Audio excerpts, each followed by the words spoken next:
start up here underneath the cap of the unit. This little compartment here is going to let you into the back of your Truma hot water furnace and air conditioning control panel. It's all one unit, so we'll close that. All the locks are going to be the same same key on your key ring. Where are they at? Hot.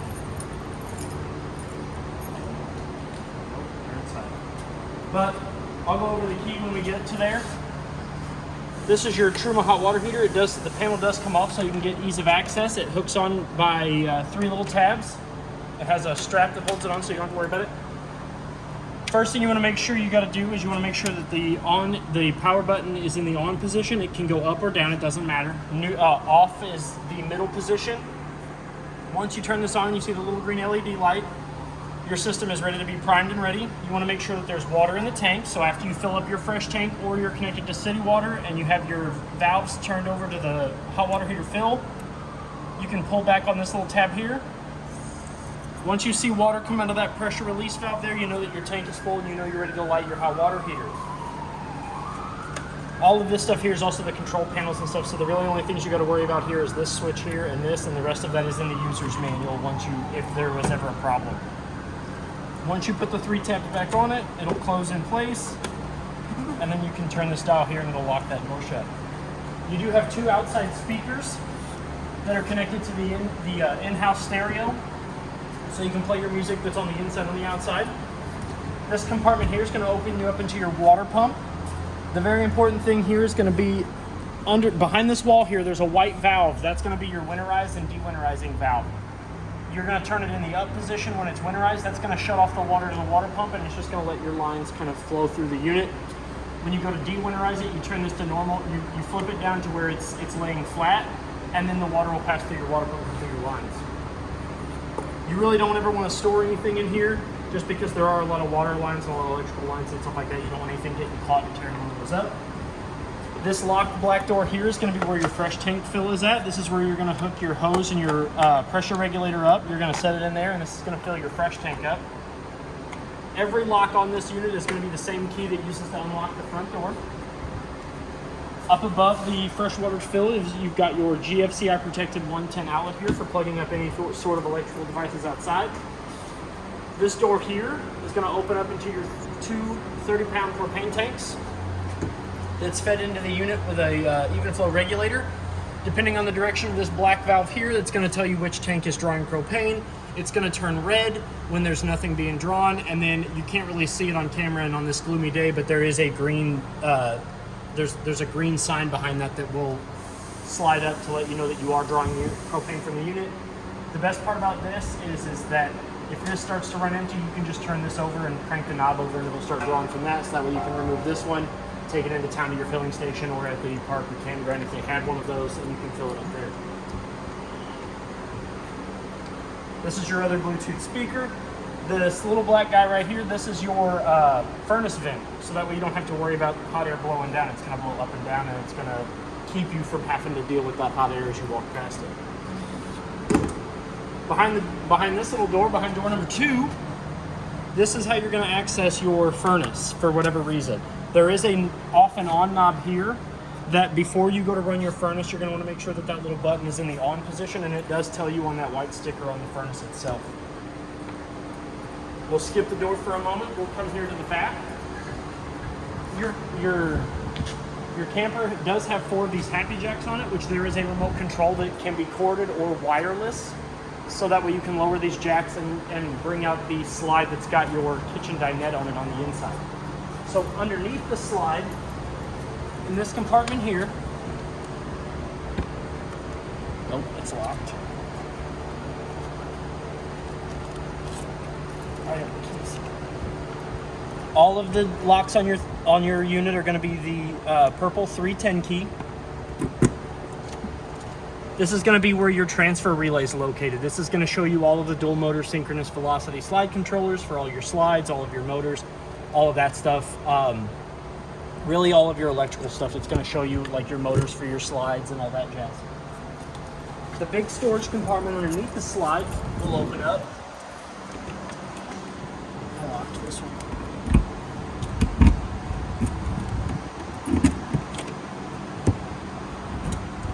This opens up into a rather large weatherproof storage compartment. You can unlock this, and this can slide forward, and it can kind of move if you want to store big stuff in the back or big stuff in the front. This is movable. It does lock into place with these 2 pull pins here. You pull those and you unlock them from there. And this does slide and actually can come out entirely if you need to haul something big.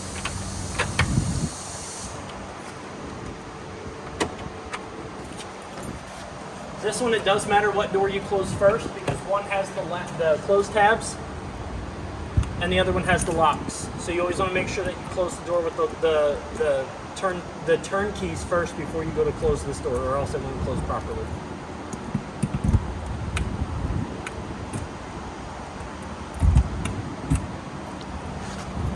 Wash your head. Underneath the license plate bracket,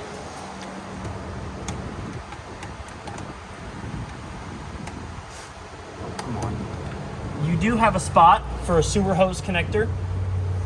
That way you don't have to worry about where that goes. You do have a spot to connect your dump station hose. That's underneath your license plate bracket. On the back of the unit, you do have a backup camera that does have a switch on the inside of the unit to turn that off and on for when you need it, when you don't need it. And you do have a roof access ladder. All of your slides do have slide toppers on them to keep the weather off the top of your slides, so you never have to worry about the roof of your slide getting too wet unless the rain comes in at a hard angle. So it kind of gives you a little bit more leeway on the slides being wet when they come in. The next door on the side here is going to be your generator. That's your Cummins QG 2500i. That runs off of the propane tanks that are built into the unit. There's a control button for that on the inside, and I'll get to that when we get in there. And then this door here opens up to your drains and your water connections and your park satellite and cable connections. Up here you've got your liquid waste, which is your gray tank, which is going to be your shower, your bathroom sink, and your kitchen sink. The body waste is going to be your black tank. And to open these up, all you do is just give them a tug and push them back in. Same goes for this one. You just pull it out and push it back in when you're ready to close it up. These here are for if the park or campground that you're staying at is providing you with satellite or cable. You're going to hook up to the appropriate coaxial, and that's going to provide you with the park provided services. Underneath it, you do have your battery disconnect button. You're going to pull it out to disconnect, and you're going to push it in to reconnect. So whenever you're not using your camper, you can give this a tug, and it'll cut the power from your batteries to your unit. Down below there, you have 3 turn valves that are going to be your drain points for your water tank, which is going to be your fresh tank drain, your cold water for your cold water lines, and your hot water for your hot water lines. These are essentially your low water drain points. Next up over here is your outside shower. It does come out of its little holding area, and the cord is tucked in gingerly behind this, so you kind of got to work it a little bit if it gets stuck. And it does have a saddle that it seats into when you're ready to put it back up. To use it, you're going to push down on the handle, and it's going to lock into place. And then to turn the handle off, you're going to push up on the top part of the handle there. That's going to lock it in the off position. And your handles are cold on the top and hot on the bottom. The drain for your sewer connection is right underneath all of this. So when you do go to drain your unit or connect your sewer hose to it, you're going to hook it right up underneath here. And you've also got these clear drain pipe, these tubes here. Those are going to be your drain ports. So you always want to make sure that these aren't obstructed, or your sewer port is obstructed when you go to drain your vehicle. Up underneath the slide, while I have you guys under here, we've got 3 things to kind of go over. This is going to be your 30 amp service cord here. It's going to plug up under the underside of the slide. Down below that, you've got your city water connection, which is going to be where you're going to hook your hose and your regulator to the unit in order to provide the water from the park or campground that you're staying at, so you don't have to turn your water pump on or use the water in your fresh tank. And this valve here is going to be your black tank flush. What this does is you hook your hose and regulator up to that, and that's gonna spin an aerator at the bottom of your black tank to make sure that it gets all the dried gunk and stuff cleaned off. When you're using your black tank flush, though, you want to make sure that your black tank valve is all the way open and that your black tank is empty. That's going to provide you the best the most optimum way to use your black tank flush, and it lowers the margin for damage to your black tank and to get all kinds of nasty stuff. When you're unhooking your power cord, there is a black ring around it that you're going to spin. That's going to remove that airtight seal, that element-free seal, which is going to allow you to unplug your power cord from the unit. And if you're going to plug it back in, you want to make sure that this is flush with the outlet's receptacle itself, because that's going to keep any sort of water, bugs, or anything else out of your power cord when you're using it, so it doesn't create a short or anything. And then when you're not using it, you want to make sure that this cap is over that, so that way, again, no water, dirt, or bugs or anything get up underneath there to do damage to your outlet. Now that we're done with everything under the slide, we'll come back up here. Your slide has two side compartment doors. If we open them up, we'll start on this one, then we'll go back to the other one. They are carpeted, so you can store things in there without it being worried about sliding around, causing any damage. And this door here is very similar. It's just a little bigger. It's the same kind of storage, the same carpeted storage, wooded sides, but it's just a little bit bigger. So, before we go into the inside, I do want to talk to you about your window covers. These are acrylic window covers. When you go to clean these, or you're pulling this thing and tree branches are coming, these are very easily scratched, and once they scratch, they're hard to repair. You're gonna have to get a whole new window cover. When you're cleaning them, you don't want to use anything abrasive, you don't want to use anything scratchy, you don't want to use a brush. Just soap, water, and a microfiber will be your best option, because any sort of slight blemish on your rag, any sort of slight debris on your rag can cause this to scratch, and they do scratch very easily.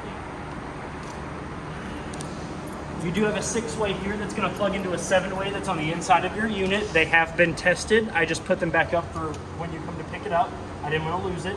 But your 7-way will plug into this, and then the 7-way will plug into your vehicle, and that'll provide you with all of your lights when you go to plug your unit in. So now we're going to come around. I wanted to go over one more thing before we go inside, and that is your LP Quick Connect on the outside of your unit, which is going to be right here. If you ever have an outside grill and you want to use it, you're going to take the cord that is provided with your grill. You're going to run it from the back of the grill to this. You're going to pull out the silicone stopper. You're going to pull back on this ring here, kind of exposing the ball bearings, if you can see those. You're going to take the male end of your hose and you're going to stick it up in there until it's flush. This should be able to spring load back into the flush position with the outlet itself, and then you're going to turn this valve here. You're going to push it in the down position. That's going to let propane flow from the tanks into your quick connect into your outside grill. When you're not using it, you want to make sure that the silicone stopper is pushed back up and that valve is perpendicular to the valve itself, the outlet. So now that we're done here, we're going to go inside the unit. We're going to open up the door. You do have a collapsible door handle that if you want to use it while it's on the vehicle, you can extend it out like that. But when you're in the travel position, you want to make sure that it is folded back up nicely against the vehicle. That's going to prevent any sort of overhang, so that way a car coming on the highway doesn't take it off, or you don't rub it against something and do damage to your unit or your vehicle. So we're going to come up in here. Your batteries are in here. The 2 lithium batteries are installed and they are being used currently, so they are in here. That's going to be where your batteries are at. Before we come too far into the unit, you do have your fire extinguisher here. And you have most of your buttons are right here as you enter the stairs. We're going to start on the big one. This is your exterior lights. These are going to control the 2 side-mounted lights that are on either side and the back lights. So that if I press them up, they're going to turn red. Middle is neutral, which means they're off, and down is going to be your white lights. So you have 2 options on your lights. You have red and then you have white. This one here, that's going to turn on the 1 interior entryway light, so that way you can make a ease of access getting in and out of your unit. This here is going to turn on the lights in the back for your docking lights, so when you're ready to dock anything, really, you back this up and it's going to turn on the whole line of rear lights on the back side of your unit. And then this is the switch that's going to power and turn off your backup camera whenever you're ready to use it, which inside the compartment to the side of us here, that's where the rest of your backup camera's at. And once you come to pick your unit up, we'll show you about that. This button here, it says slide room out. That's going to be for this couch here. You're going to push in, and that's going to bring this all the way in, and then you hold out, and it's going to push it all the way out. Once you hear the motor kind of wind down, that means that it's out all the way, and you can kind of release that button. The phone-looking cord that's going to be here is for your remote that is going to power your Happy Jacks, and it's also going to power the other slide that's over here. The instructions are on the back, but in order to turn it on, you're going to hold these two middle buttons, this red up arrow and this blue down arrow. You're going to see a light turn on right here. These here give you the front two jacks. This is going to be the front left. These are the front right. Then you've got your rear left and rear right. These are going to be your left side jacks, and these are going to be both of your right side jacks. And then this button up here is going to be your accessory in and your accessory out, which is going to be your dinette slide. In order to activate these, you're going to press these two down. This light's going to come on, then you're going to press these two. The light's going to stay on, and there's not going to be any audible change, but then that's going to be able to let you control your accessory in and out. Down below us, you can turn off the slide motors. So once they are out, you can turn this from where it says electronic drive on. You can turn that off. And what that does is that shuts off the electricity to the motors, so that way if you have any kids that have, little goblin fingers that want to get their hands on the remote and they want to press buttons, you can turn that off, and this will not let the remote work. But in order to use the remote, you want to make sure that this button is in the on position. That's what sends power to this outlet right here. This is a vent for your furnace, so you never want to obstruct this. While we're here, you do have two side slide closets. This is going to be where the rest of your backup camera's at, that we will install and show you how to use when you come to pick your unit up. This slide here, this closet here, is part of the slide, so you never want to try to drill any holes if you're going to do any sort of like modifications or anything. You want to make sure that you don't do it in these, because this is built into the slides, so it's going to come in and out. Up above us is another set of closets, and these have rearrangeable shelves in them. These are collapsible, so you can kind of pull these up and out and slide them in anywhere you want, and it does have a sensor-based light, so when the door is closed, that light turns off and it turns on when that button is depressed. So we're going to start here, and then we're going to work our way around. This is going to be your couch slide. This couch does kind of pull out into a bed. You just grab up on it.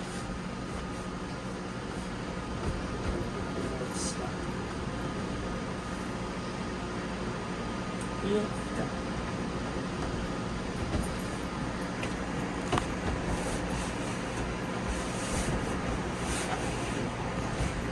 Try to manhandle a little bit.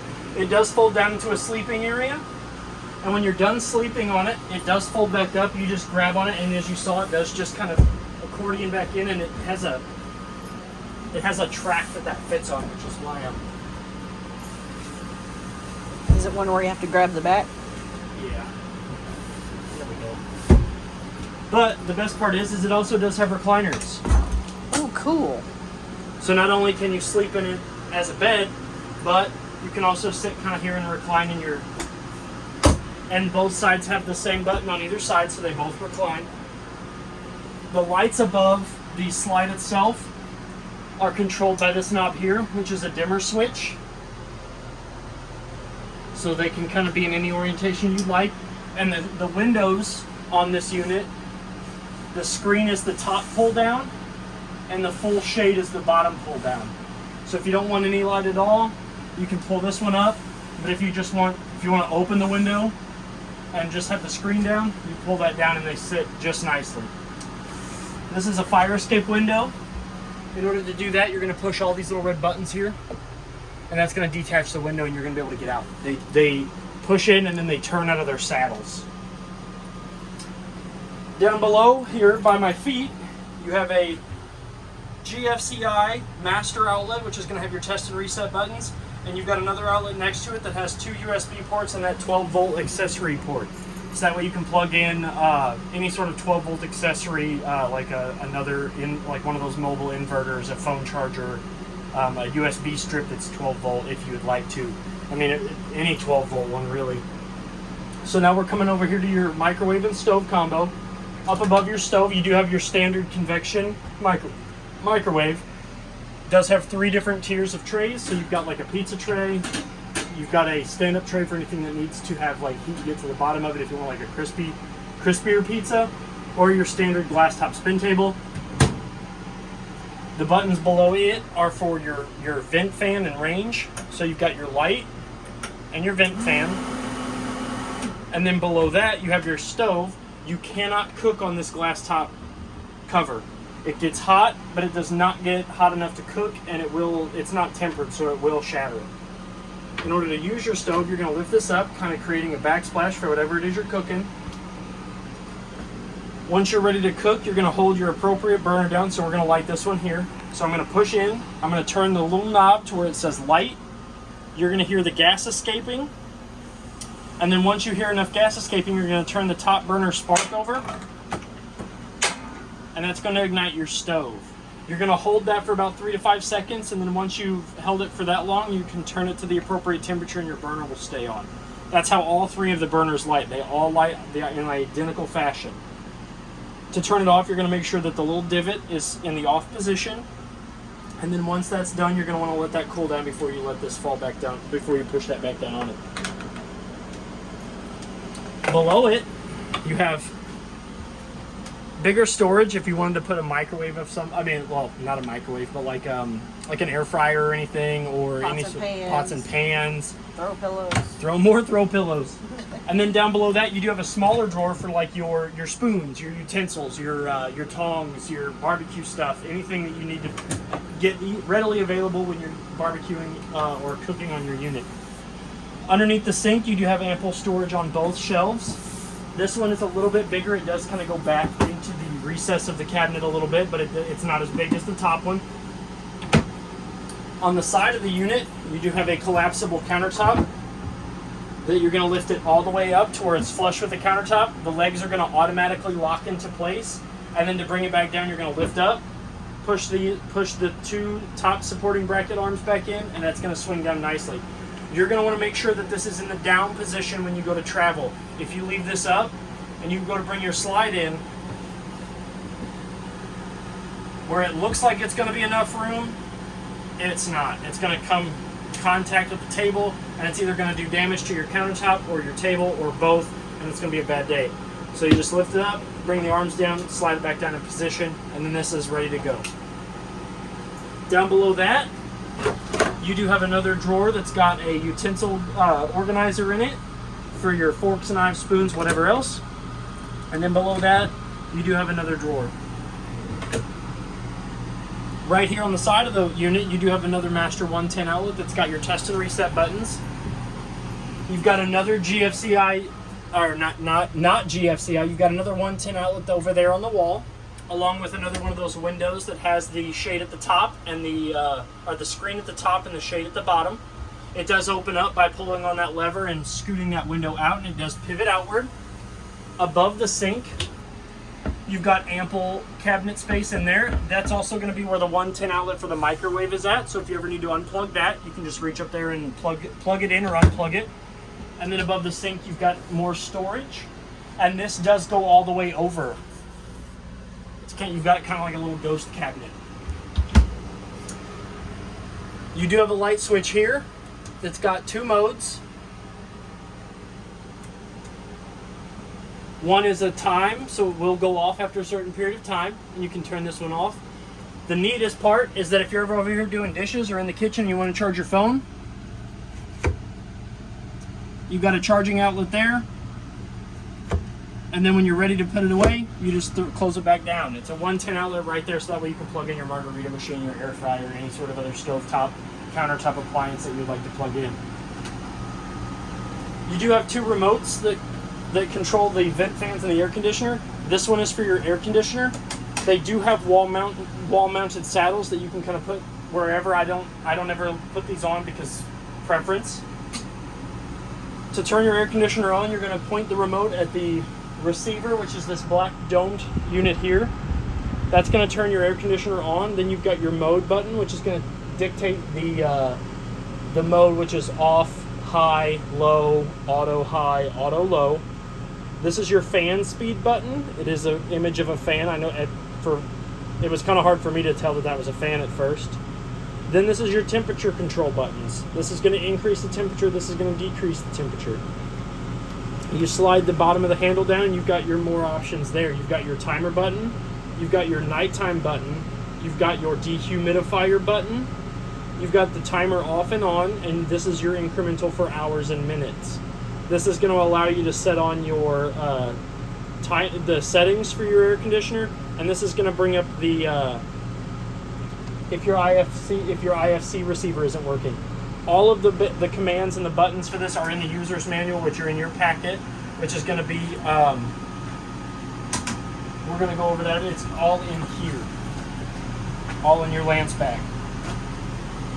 This remote here is going to be for your max air fan that is actually right above our heads. There are 2 covered units. These are just vinyl snap-on covers that can kind of pop off, which is going to reveal your skylight. And then the one above our heads is your vent fan. So your vent fan is motorized. So if we go ahead and turn it on by the remote,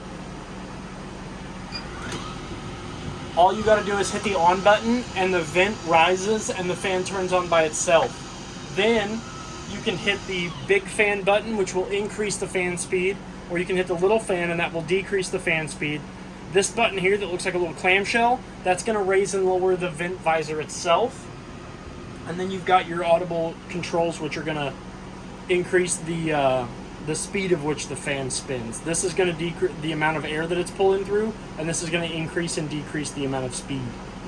You can hit this auto button, which will make it's going to automatically pop up to these here.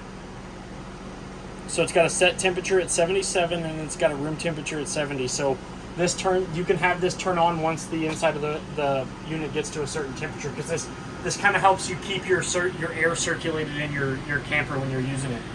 But we're going to go ahead and turn that off. And like I said, this will open and close by itself at the touch of a button. And unless you want to change the set temperature at which that opens, you don't even really have to worry about any of the settings. You can just hit that on and off button. Those covers that were on there, they just snap on to the corners and the sides of your unit. I'll put these back on before you come to pick your unit up, so that way we don't lose them. You have 2 storage compartments, one underneath this booth seating and one underneath that booth seating. These are going to have your boxes for your televisions, and then these are your 2 manual crank handles for your slides. You go underneath the slide, there's a little hole that's going to have it's going to be a socketed hole just like that. You're going to fit that in there and you're going to turn it, and that's going to allow you, for whatever reason the motors in your slides give out, this is going to allow you to retract and slide in and out your slides manually. So I've put them in there. These cabinets do lock by pressing the button inward, and now they don't come out. And then there's one over here, which has your other television box, and this is your 7-way. That little black cord that I was talking about underneath the cap, that's going to plug into that end. And then this end here is going to plug into your vehicle, and that's going to provide you with your turn signals, your brake lights, and your running lights all for the back end of your vehicle while it's connected to the vehicle. You do have some stairs that I'm going to put on the unit once your vehicle gets here. We're going to put those on there because we want to make sure that the measurements fit, and that way this will go on and off of the vehicle with these stairs on. And then you do have a ladder extension for the roof access portion of the ladder. There's a little turn at the top of your ladder once you get up onto the roof, and this connects to that, so it gives you a much more stable transition between the back of the slide or the back of the unit, if the slide is in, and the roof access portion of the ladder. This will clip on, and then that way you do have 2 extra steps that will allow you to help you get onto the roof of your unit just a little better.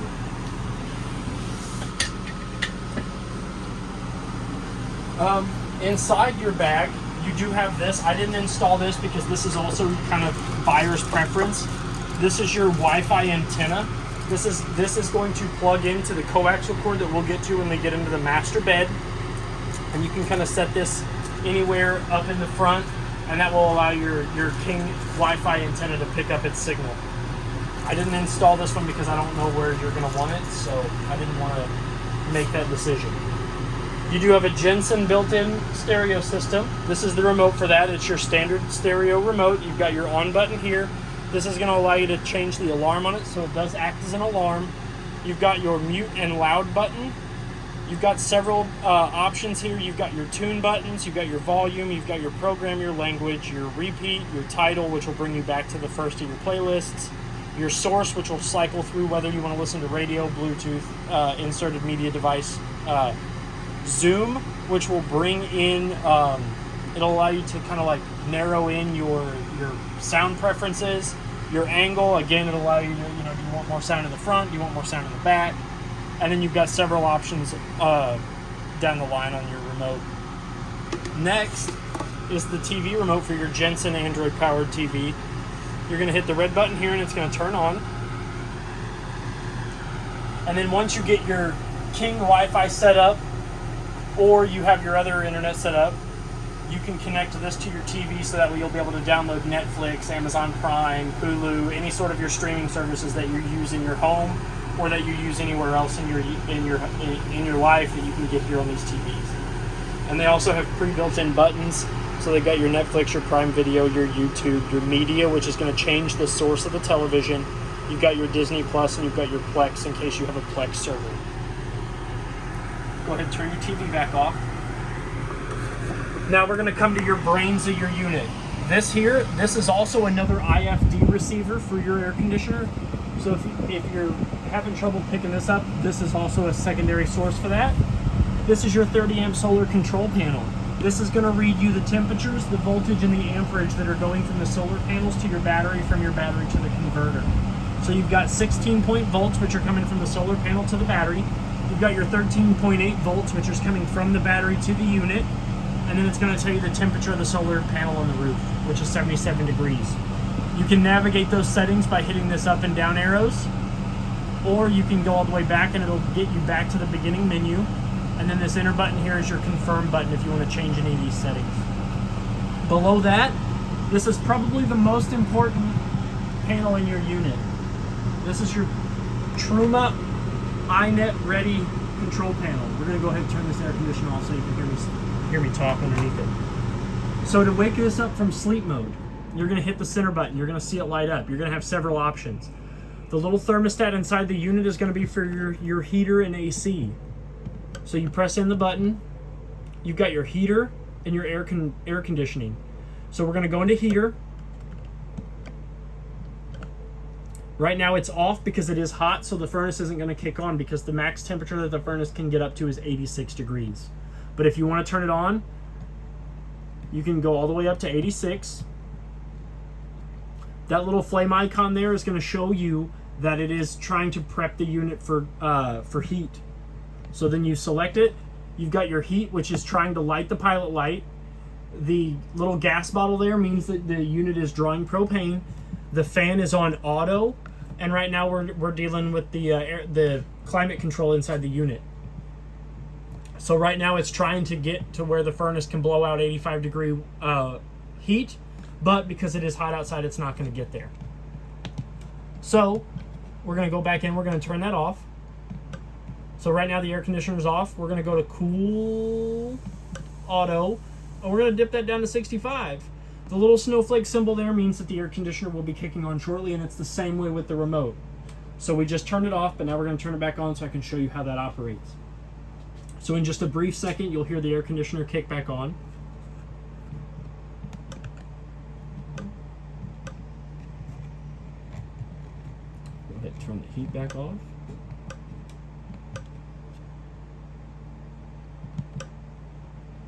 Go ahead and turn the air conditioner back on.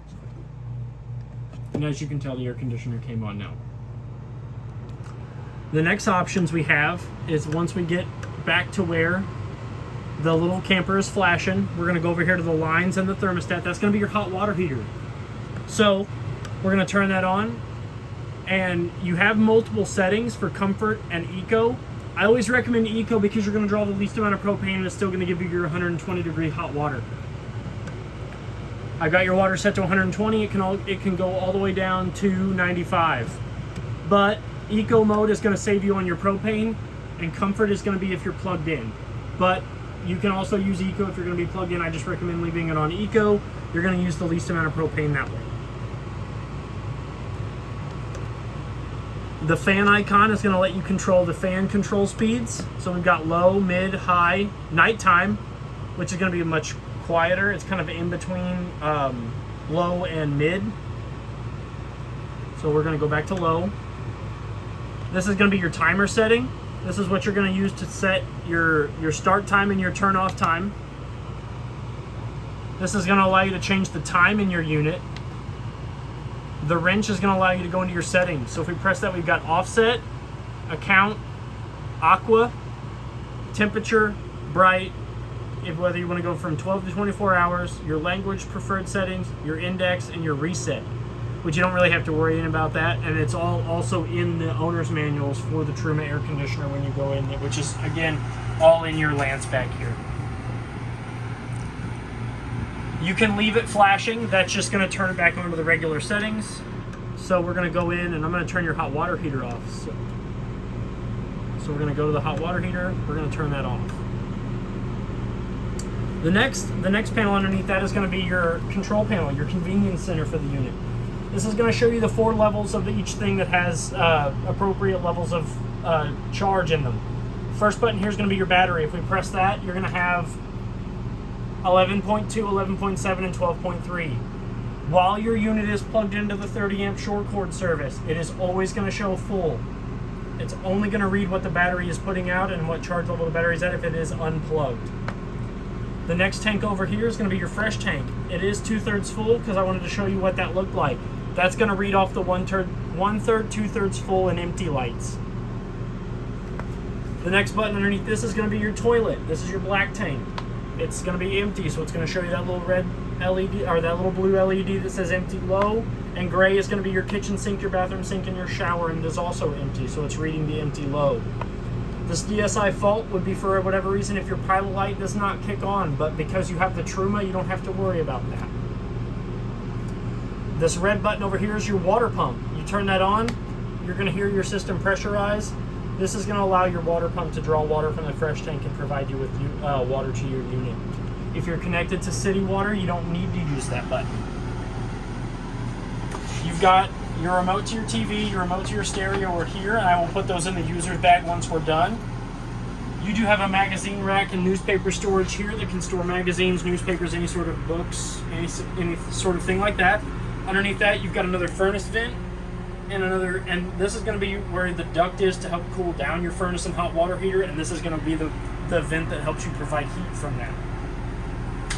You do have a rather large mirror on the front side of your bathroom door, so that way you can get ready in the morning, or your wife can get ready for the morning, or your spouse can get ready for the morning. Whoever wants to look pretty in the morning can get up and get ready. We'll come into the bathroom. The light switch is on the inside of the wall here. Flip that on. Your light comes on. It again has another one of these vent covers. But this vent in here is a manual vent, so you're going to turn this black knob until the vent starts to rise. And to turn the fan on, it's this little black button here.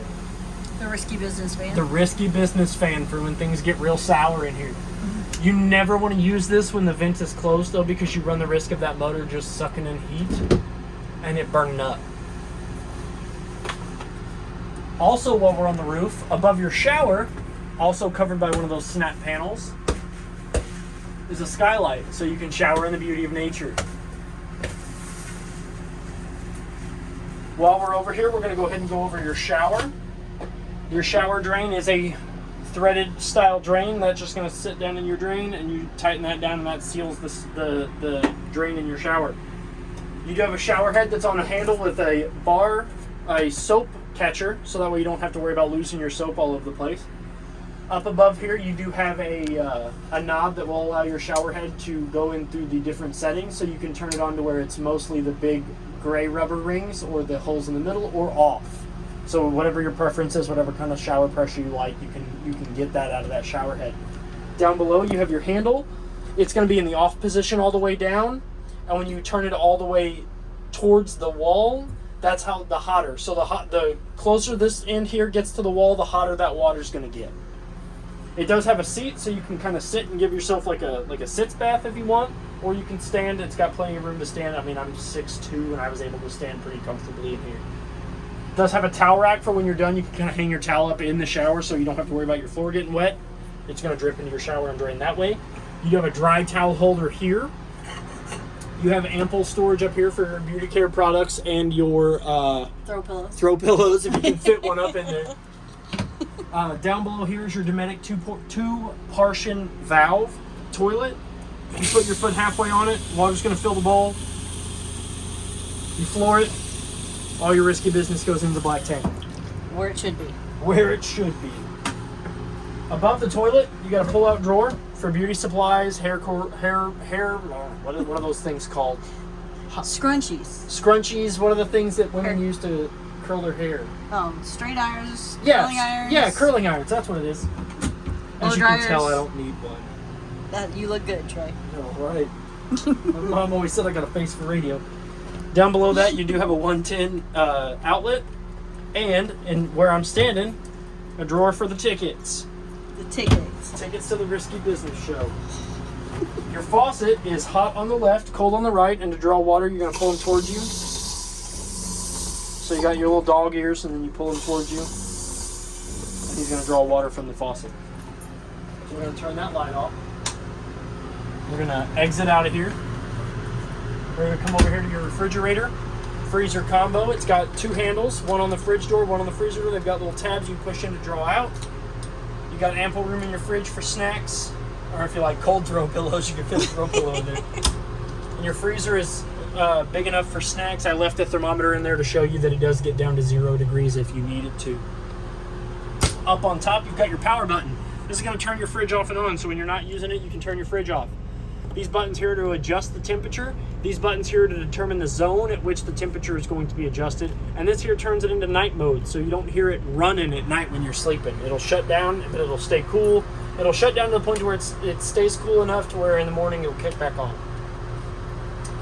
Down below us, down below my feet here, you've got one of 3 major safety features. We already went over one. This is number 2. This is your LP and carbon monoxide detector. So if this little black box here picks up any loose propane in the unit or any loose carbon monoxide, it's going to get very annoying. So you always want to make sure that one solid green light is on. If that solid green light is on, you're not getting any loose carbon monoxide or loose propane. You can test it by pressing this button here. I recommend testing not only your smoke detector, but your LP and carbon monoxide detector, and kind of taking a gander at your fire extinguisher about every 90 days, about every 3 months. Or, if you're like me, every trip. Every trip that you're going to plan this thing, if you're going to go and you're going to go camping for a weekend, it doesn't matter. Come out here, hit this button. Hit this button, walk away. You'll hear it. The further you are away and you can still hear it, the better, because it's loud and it's annoying. But it's supposed to be. This is your inverter control panel here. This is what's powering the inverter controls that are going to take the two batteries that are under the entry steps and turn them into more juice for your unit for whatever you want to plug in. It's going to tell you all the information that you need, and you can go over these little lights here for the indications on how to manage the inverter. Next over here, you do have a 110 outlet installed right here, so that way you can kind of plug in whatever else you need to power. And then beside us here is the circuit breaker and fuse panel. We open that up, it's got your circuits, and it's got your circuit breakers, and it's got your fuses.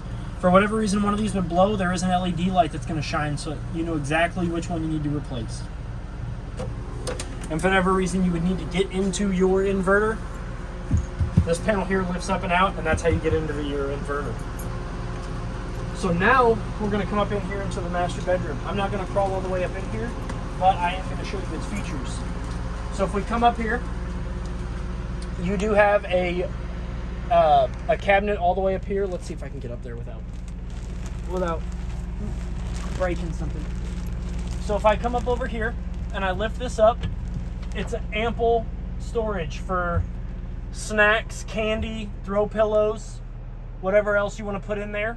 It's big enough for snacks. It does have a corded area over there, so that way you can kind of put your electronics in it and fish them out of that hole there. You do have your King Wi-Fi system over here built in as well. It's on this side of the wall here. It looks like a heat sink, only it's made of red. And that's going to be what's powering your King Wi-Fi that you have in here. Up above your head, you do have your 2 speakers that are powered by that Jensen in-house stereo system we went over before. Got a groovy shelf back there. Groovy shelf back there with some lights that if you press in the middle of them, they turn on. So you have left and right individual lights. There is a 110 outlet over here as well, so if you need to plug in your phone, your alarm clock, your CPAP machine, you have one over there. And I think there's one over here too. Your storage shelving right there. And there's also a storage cabinet back there. Yep. Storage cabinet back here. This one's not so big, so whoever's sleeping over here doesn't get as much snacks. But they get a storage cabinet up here, an extra one. And up here. These are fire escape windows. They have the shade on the screen on the top, the shade on the bottom. To access these, you're gonna undo the handles, push this window out, and this will all go out and you can crawl out. That window over there is not a fire escape window. That one is just a regular window. You'll lift up on the two bottom flaps, you'll push the window out and it'll pivot outward. You do have another 110 outlet, your antenna booster, and your coaxial, no, not antenna, that's a USB port. USB port and 12 volt port up there, along with the coaxial port for your King Wi-Fi system, and a 110 outlet up there. So that way you can plug in. In a nice size closet. And a nice size closet that if I open that up, it does have sliding doors with hangers, so that way you can kind of hang up your clothes. They don't get wrinkled, and there are... Oh, come on. No. Dang it. I can't reach it. But there is a push button light up in there. I just can't reach it. It's all right. But it opens up on both sides, so that way you have ease of access to your clothes in the morning. There's your other TV. Your other TV, those are 12 volt TVs, so they do not plug into a 110 outlet. They plug into the 12 volt accessory port, like in your car, in your vehicle. They plug in and they go into like what my grandparents or my parents refer to as the cigarette lighter port. I don't know, for those of you that smoke, for those of you that don't, it's a 12 volt accessory port. They do plug in there. Up behind the TV, in between the TV and the closet, is where that plugs in, along with the coaxial outlet to the unit, and the 110 outlet above that. So if you have like a DVD player, or you know the grandkids want to have, or kids want to have their video games or whatever, you can let them do that. The remote to this TV is the same as the one in the living room, except I've hidden it so that way it doesn't get lost. And then up above us, you have another skylight that will actually open up and out.